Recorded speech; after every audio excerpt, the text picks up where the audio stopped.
Hey, Steve Shenbaum here from Game On Nation, and this is Laugh With Mike Kontio, this episode. So if you're checking us out, thank you, and you can subscribe and get all our resources. But Laugh With is the name of the podcast, Laugh With Mike Kontio. Mike, before we dive in, I want to honor you, brother, because you are instrumental in my life personally and professionally. Mike served in special operations at the highest level, 22 years protecting our country. Thank you for that, bro.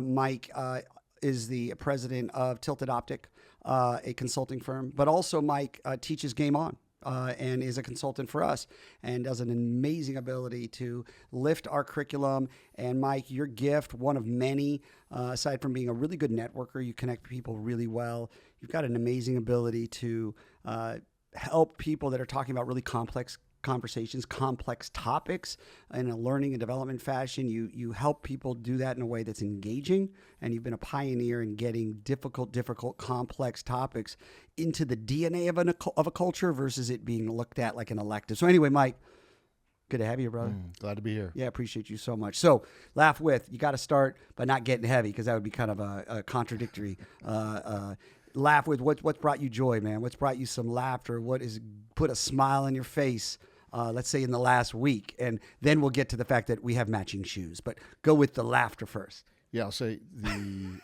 the recent trip this week. Yeah. You know the facility that we have an opportunity to visit. Preach that to the listeners and the viewers here. Deloitte University. Deloitte University is a top-notch, excellent facility. Yeah. Everything. You get spoiled. Absolutely. It's like front row seats. It's like front row seats to, like, I'll say the Lakers because that's my hometown team.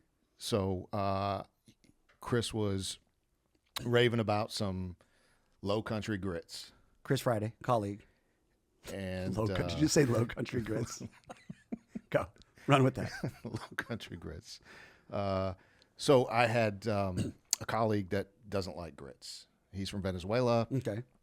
And thinks grits is just a waste of space on a plate. Wait, you say waste of space? The grits are a waste of space? So I had just taken pictures of my food throughout the week. Yeah. And he had called me. He said, "Are you okay?" And I said, "What do you mean?" He said, "Did they stop feeding you?"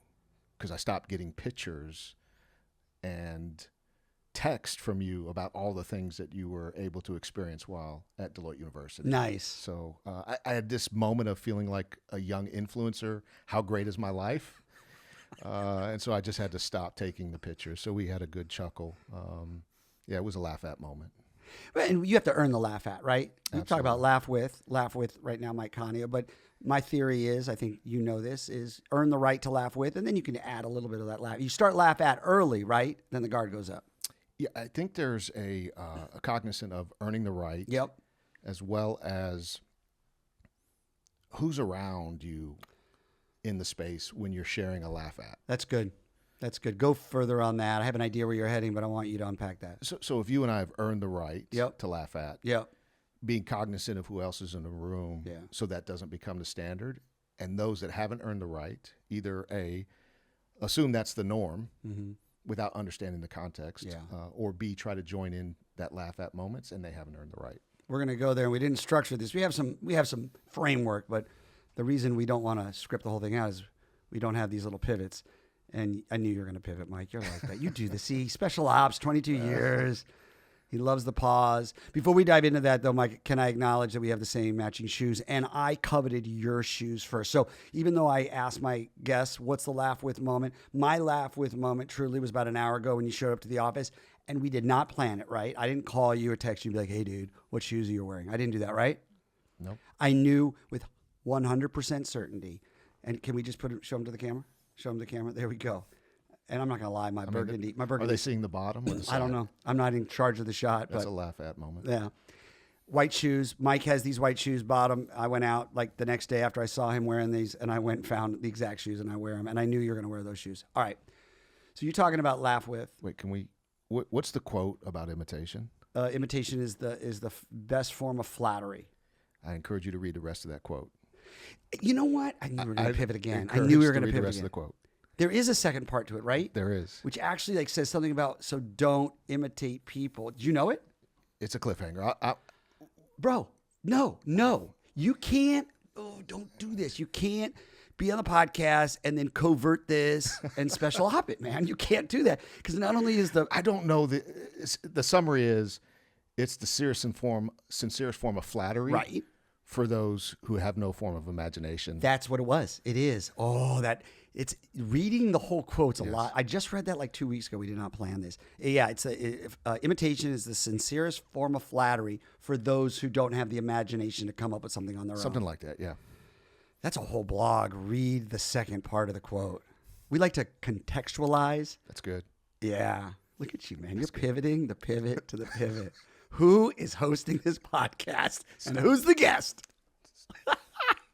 Mike, you talked about laugh with. You talked about having an understanding of the relationship with the person, but I think you said something really powerful that we need to unpack a little bit, which is who's also around. You know, because I'll start with when I'm in joking around with you, we go way back. You know, I'd say almost like, I don't know, 13, 14 years. You and I have earned that right, but if there are people around us that don't realize we're joking, we could be setting a bad precedent or a tone that may not be cool. Is that kind of where you're going? Absolutely. Yeah. Go further with that, though. Look, we have a mutual understanding of running a business, owning a business, and the challenges that come with that. Yeah. And the dynamics of a small team. You're still the president. You're still the owner. And so being cognizant around your team when we walk in the room or I walk in the room. That's good. When we start going on our riffs, and it's a challenge that you always have to be cognizant of.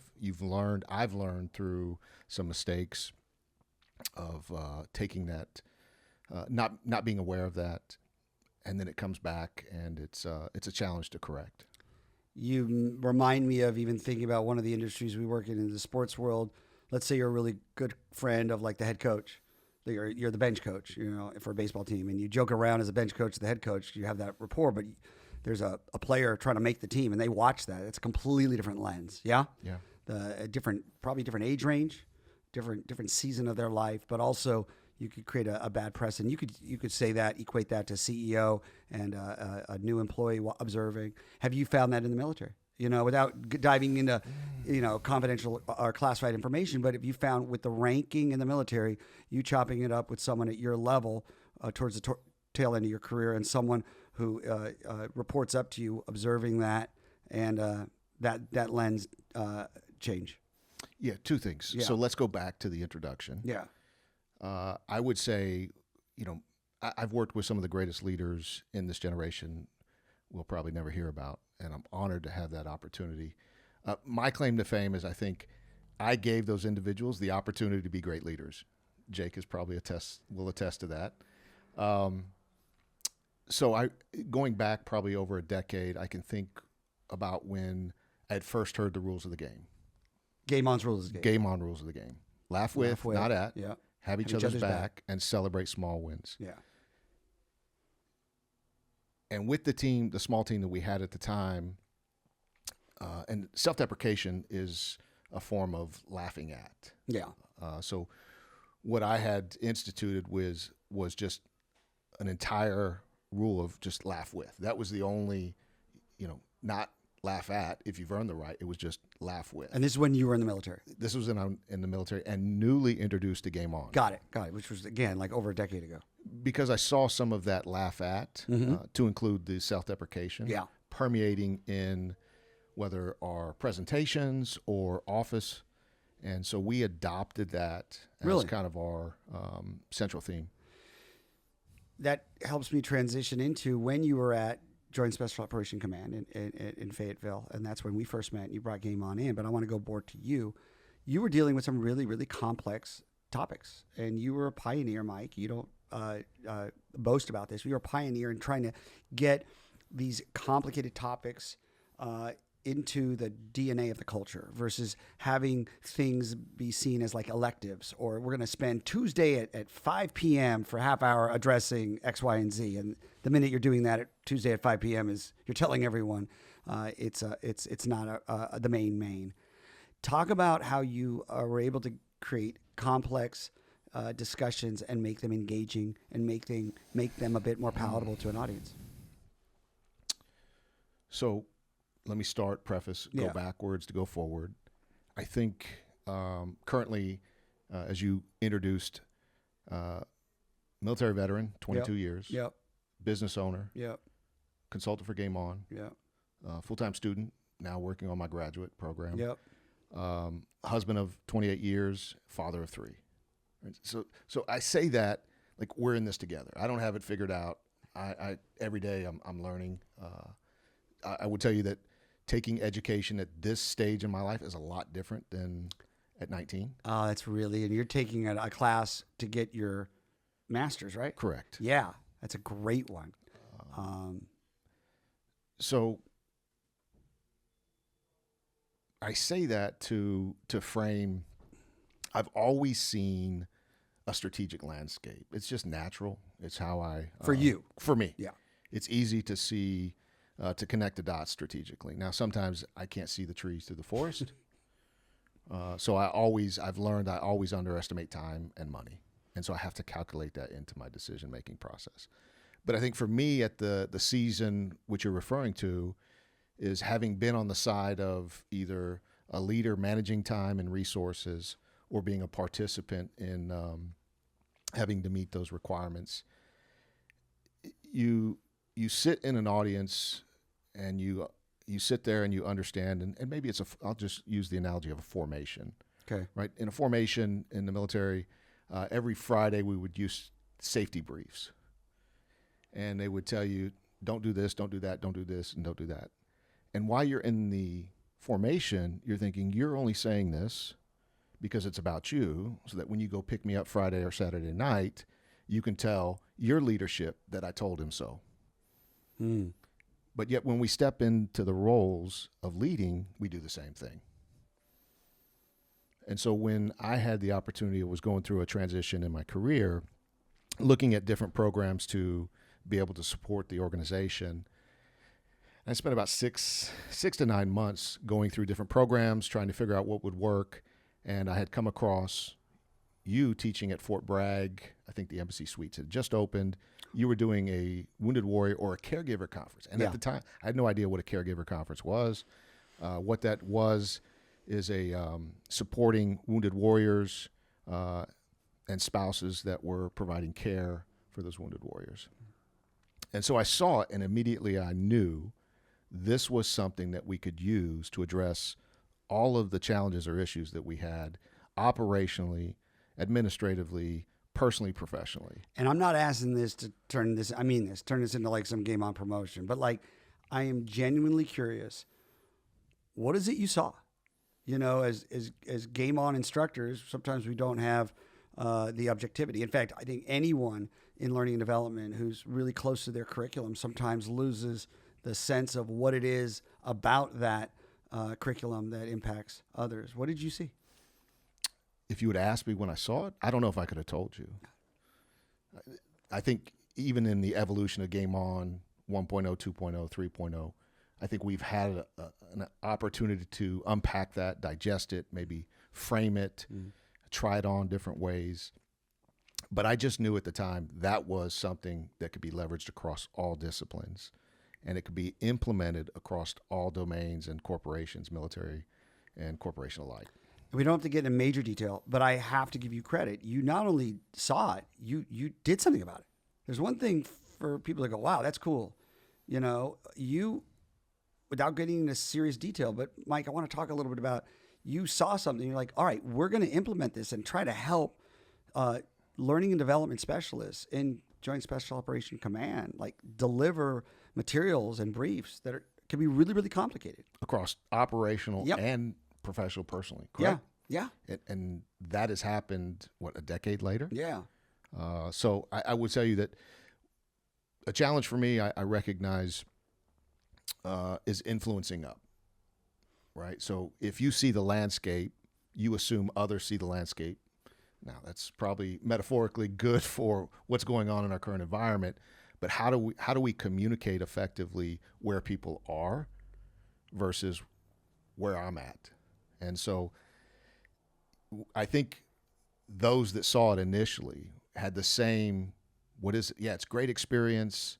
I remember the experience, but what's the so what? What's the impact? How do we leverage this? Is it just a fun time for us to laugh and connect? Yeah, that can be, if we define that. But I think there's so much more, and it more relative today than it was even 10 or 15 years ago. Now that you're teaching Game On, and again, I'm not trying to make this into a promotion, man, but it's like, how can I not, under the Laugh With, umbrella, recently, you've been teaching a lot, Mike, and what have been some moments in teaching Game On where you've just been on stage being like, that was really funny, or even that was really joyful? I'm putting you on the spot, man. I teed you up with the beginning question of like, what brought you laughter? You talked about the pictures of the food, but like, man, when you're teaching Game On, there's beautiful. It could be funny, like something that you did that was like, you can't believe you did it, or a participant leaned into something, or an audience member reacted. Yeah, I'm not an improv guy. Yeah. Let me say that first. Yeah. But improv makes me better at my strengths. So even in the Game On ecosystem, I will say there's been an evolution and a growth. And you can speak to this just from working together and how it then can be implemented outside of just internally to Game On. I would say probably about maybe 3 years ago, I just said, I'm going to own it. Right? There was always this hesitation of not really diving into the improv aspects of the games. And I think that limited me to my effectiveness and impact in what we were teaching and charged to do at the time.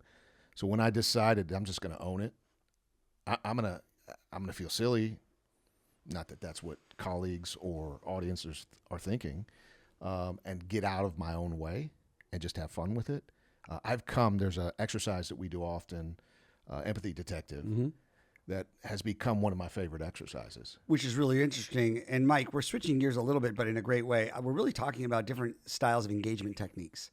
So just plant that seed. I want to talk a little bit about where some of your strengths are as a presenter, because you and I have very different rhythms. We have different backgrounds, but you're really talking about leaning into an area that you want to improve upon.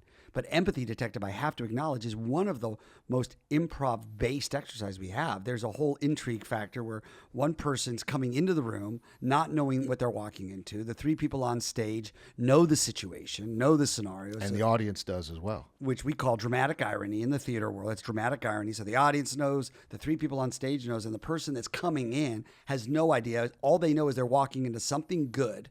They're walking into something that's going to be celebratory, so they're not going to be made fun of, and that they have to naturally figure out the scenario they walked into and figure out the other three people, what their role is and the relationship. It could be like they won the lottery, or they broke the record for climbing, Mount Everest, and it's that random. But to your point, you're enjoying Empathy Detective. Yeah, I think so. Back to the strategic perspective. Yeah. There's a format to the exercises that you have created. I can relate them easily to like day to day, and that's where one of my strengths is analytically. And one of the setups that I've just introduced is: have you ever been in a situation where someone's come up to you and they say your name like they know you, and you can't remember who they are or how you know them, but you start the conversation with, "I'm great, how are you?" And you just keep going until you figure out how you know that person. There's no way that anyone listening or observing is not nodding their head going, I did it yesterday. Yeah. Now, this was at a function in Manatee County, Gala, where people had name tags. Which makes it even worse, because you're like, now you don't want to disconnect on the eye contact and stare at their name tag, but people are like, hey, and once you dive in to the agreement that we're having this conversation, it's then hard mid-conversation to go, hey, by the way, completely forgot how we've met. So are you saying, really, you're improvising? Yes. Yeah, we're all improvising. And my wife yeah, would often, in those scenarios, and if they didn't have the name tag, my first action would be, "I'm great. Let me introduce you to my wife, we Stephanie." All do that bit. Yeah, right? And so getting to that point where I understand what we're doing or where I knew them from was a setup that I used in that in that exercise. So you tee up the exercise not as a former actor, because that's not your jam, but as a human being who has dealt with, like all of us, social interactions that can be a little bit awkward. So you tee up the exercise with that in mind. What's that reaction like with the audience when you give them that invitation? It's a click. Nice. It's an awe. People start nodding their head. How do you say it? How do you, because I want to dive into different engagement techniques. I believe everyone's a presenter. You know that. Presenting could be at the Publix supermarket at aisle 4, or it could be in an arena with 30,000 people. You know, the Publix is a lot more common, but we're all presenting at some point. Whether you're a volunteer coach, you're a teacher, you're a leader, you're a presenter. What does that sound like when you tee up Empathy Detective and give that invitation? What does that sound like? So let me add to what you just said, applying it to what we had talked about just a minute ago. If I believe in, let's just say, game on, as we're talking about this right now, then I have to live it each day, which means I have to own it in everything I do. So being a presenter in aisle 4 at Publix means I got to be that same person, or subscribe to be that same person, and that requires me to practice these values that are embedded in everything we do. Yeah. So when I am teeing up the exercise, I'm explaining it with the scenario of what we're going to do, how it's going to play out, communicating to the person that's going to leave the room to create the dramatic irony that we're in this together and we have a common goal and common purpose. And likely I've discussed that 2 or 3 times before to set it up, to give them a frame. Hey, we're in this together. We have a common goal, common purpose. And in order for us to achieve the common goal, common purpose, we need you and you need us. And we're in this together. And so we've earned some credibility at this point, probably the second hour. And after I've laid out the rules, I'll then say, for example, imagine a time when you've ran into somebody that knew your name and you didn't know their name. How did you respond? Often we don't stop the conversation for fear of embarrassment, and we just don't pause it and say, hey, I apologize. Help me recall where I know you or how we know each other. And just you saying that is not bad. You know, you just said it right now, and I'm picturing myself going, I appreciate that. Instead, we dive in to the conversation. Yes. And I think for me, I'm like, maybe their name will just come to me in like the midst of the conversation. It rarely does. So you asked their name 3 minutes into it versus right at the start. Which one's more awkward? What do you think? 3 minutes in. 3 minutes in, okay. But you want to avoid that initial awkwardness. So you think, oh, you know what? It'll come to me. And then it doesn't come to me. And sometimes you just leave and you never got the person's name. Yeah, I would say it's awkward if we're not authentic in either the beginning or in 3 minutes in. Well said. Yeah, it's good. So your point of complex or difficult conversations, I don't think they're complex. And I've had this conversation before. I don't think they're difficult.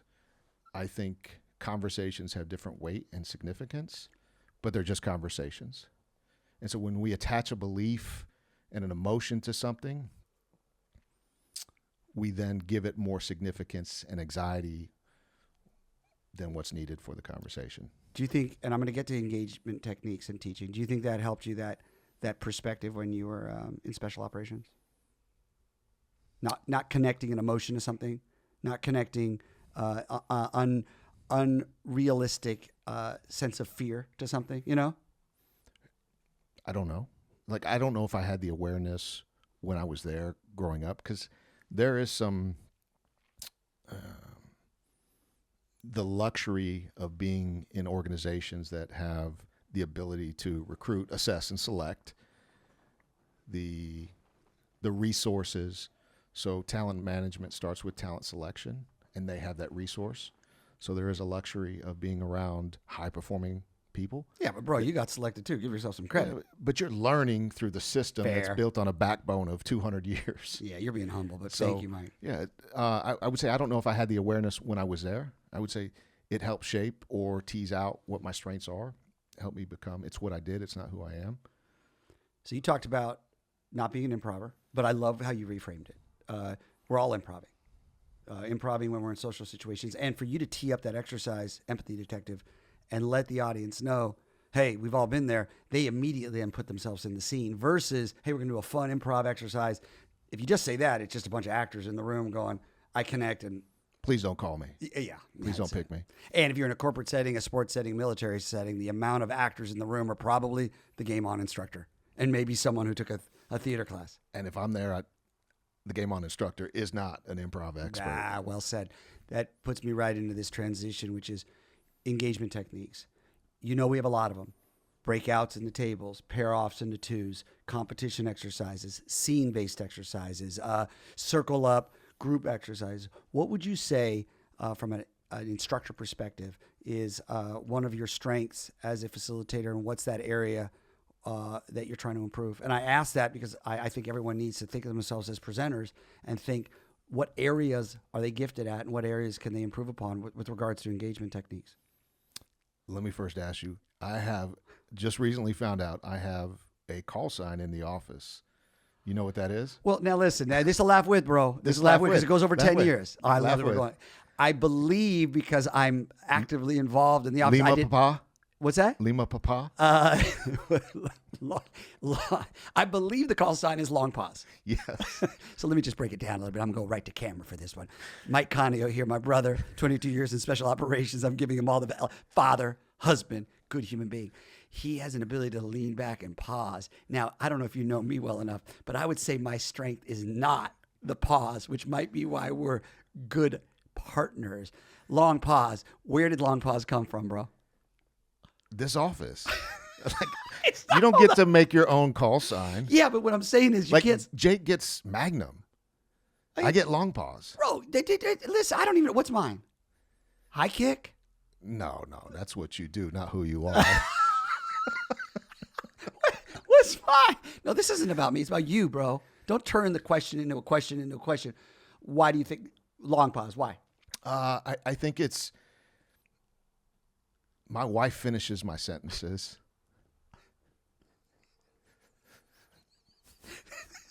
When we try to have a serious conversation, they're all important and serious, but she will finish my sentences.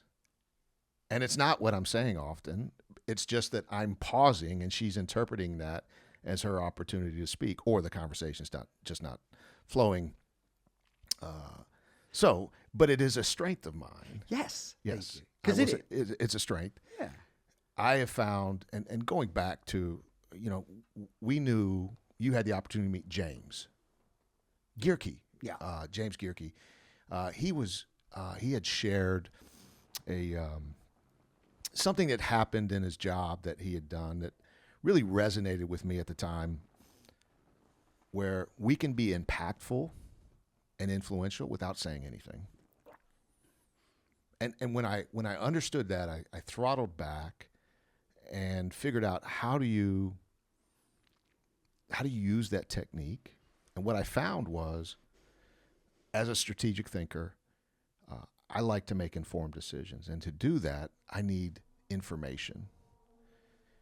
And the only way to get information, if I'm a good communicator, if I'm talking for the entire podcast, am I communicating well? Maybe. So with the long pause and looking at it as a gift, because listen, every one of our gifts, all jokes aside, has its backside, which is when you overplay it. I have a lot of energy. If I overplay it, it can get overwhelming. If it's played in the right spot, it can be very engaging. Mike, you do have a pause ability. Where does that play into your strengths then as a facilitator? You have a technique, and you've seen it. I saw it when I saw you 10, 15 years ago, the ability to read a room without communication.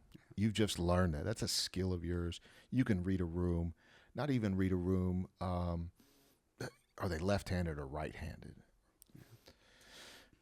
And I've adopted that in a conversation model where when I can pause, I'm listening, not waiting to talk, and I'm seeking to understand. Now I've learned that I have to figure out when to use that and when not to use it, because it can get awkward or tricky. Sure. But I'm not cautious to really ask somebody correction. For example, if you were to say, hey, to be honest, I might say, Steve, the last half hour that we've talked, have you not been honest? And you say, no. Well, and then I might say, then why did you say that? Because I'm in listening, waiting to hear what you say to form, I don't know if it's an informed opinion or decision, but at least to make an assessment, to just have a conversation. You think people are more uncomfortable in the pause recently in the last couple of years? Less? Have you seen a change at all? Is it just natural? Like, do people like being in the pause? I know it's necessary. From a facilitator, instructor, teacher, I think it's necessary. Having sat in the space where you ask a question, if you answer the question 1 to 2 seconds later, next time sitting in the audience, when you ask a question, I'm not going to give it thought or consider it because you're going to answer it anyway. That's really interesting what you just said as an instructor. It's almost like what you set pattern-wise. Let's say our training is 2 hours, standard. What you set pattern-wise early is going to be picked up by the audience. That's really interesting what you just said. So they'll pick up on that, and if you answered the question, you basically threw out a rhetorical question, everyone's going to track and going, he's done this 3 times. Don't raise your hand because he doesn't want the answer. Is that what you're saying? Even if it's not rhetorical. Yeah. If I want you to give it consideration and space to think about and then provide input, and if I'm rushing through the pause in the moment, I'm not giving people opportunity to work through what am I thinking? Do I want to share? Is somebody else going to share before me? Because I really want to raise my hand, but I don't know if this is value added. All those dynamics are happening as you're sitting in the room on the other side of the table. And so, what is it? 7 to 8 seconds I've heard is the uncomfortable pause. I'm good going 10 seconds. And it's not uncomfortable. You've helped me as an instructor understand that some audience members will process out loud right away. I'm one. Some audience members, they're not any less sharp. They're not any less functioning. They just process a little different from a timing perspective. So you'll have those folks that get a question on the fly, they can answer on the fly. There's other folks that pause actually allows them to be in play. Do you find that? For me, it allows me to read the room a little bit too. Yeah. So I think one of our tiebacks used to be, or still is, share the space. Yeah. For one of our exercises, right? Yeah. And it's different for everyone in their season. And, we've learned, I've learned, 6 people at the room. That's a sixth of the conversation, depending on the dynamics. Now you put 30 people in a room and we're doing a facilitation. You really got to figure out, who's sharing immediately. How do I bring those other voices into the conversation equally into what we're discussing? You make a great point. In the past, Game On, we would observe during the improv exercise. Well, I've been teaching improv for 30 years. Gifted, very gifted. Well, and many of the staff members as well. But, man, when we start breaking these groups out into tables, which you do so well, which was part of where I was trying to lead you. You were humble, but one of the things you do great, Mike, is when you break groups out, that pause works really well because you're allowing them to chop it up. You're allowing them to have conversation and not pulling them back too quick. But you make a great point for all presenters out there. If you are using engagement techniques like, I'm not just talking improv, that's high wire stuff. I'm talking break them out into groups of 5 and have conversation, pair them off into 2s. These are all pretty standard. That's an amazing opportunity as the instructor to pick up on clues because you're not on.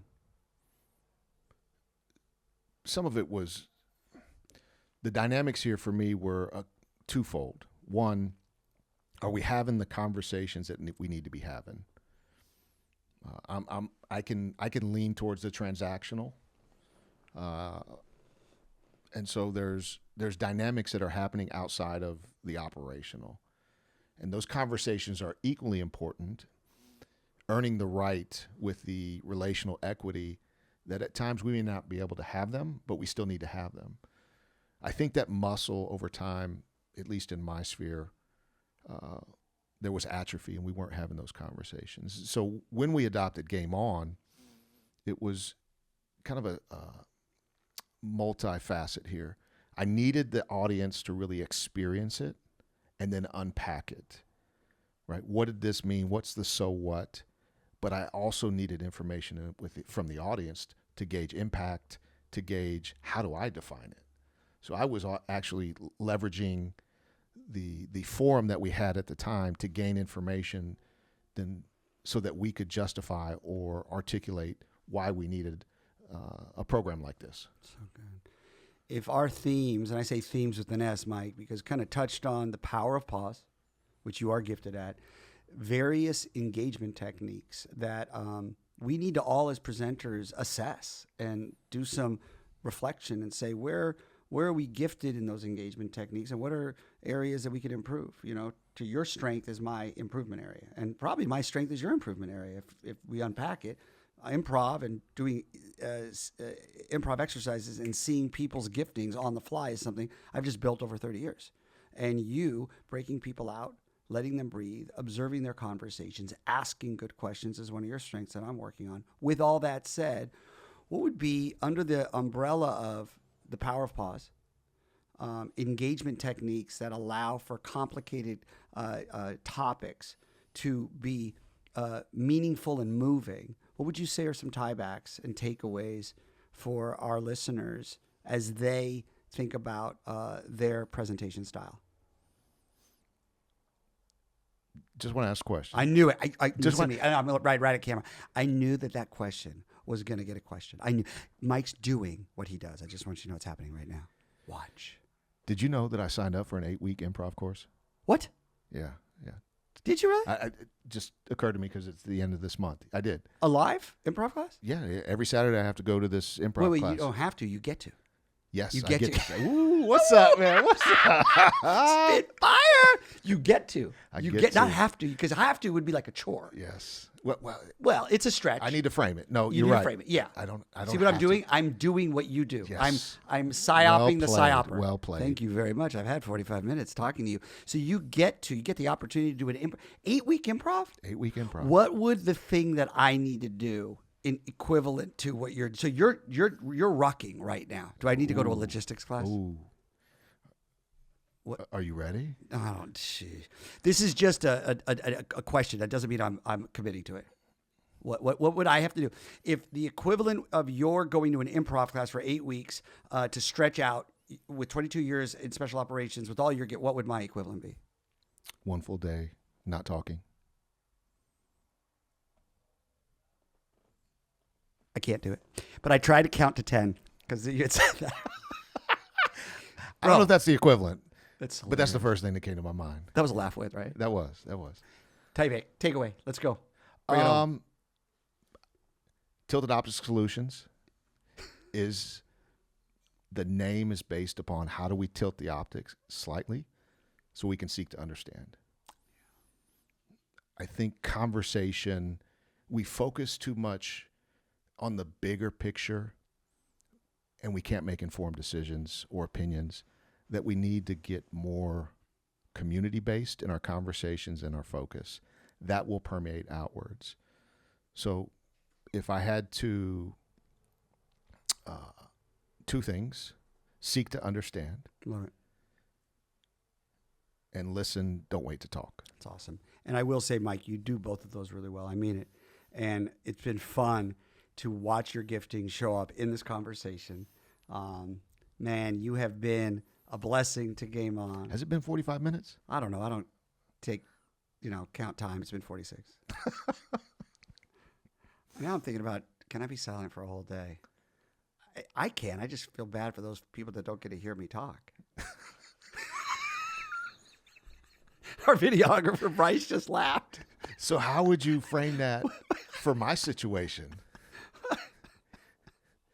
Like if you feel bad for people that don't get to hear you talk, I think now how would I say that? How would Steve say that if he was in my shoes that I get to take an 8-week improv course? You are blessing those other people, and they are going to see an amazing, talented person from special operations stretch a muscle, and you're going to realize that it's way more developed. I don't know if that's equal, but I appreciate the rift. This is Laugh With Mike Kontio. Hey, check us out, subscribe, Laugh With, and Mike, you have been such a blessing to this company, to me professionally, and to me personally. I am not where I'm at today without your giftings, brother, and the pause, and the listen, and the space. And it's awesome to do life with someone who has complementary giftings, man. Let's go. Let's go.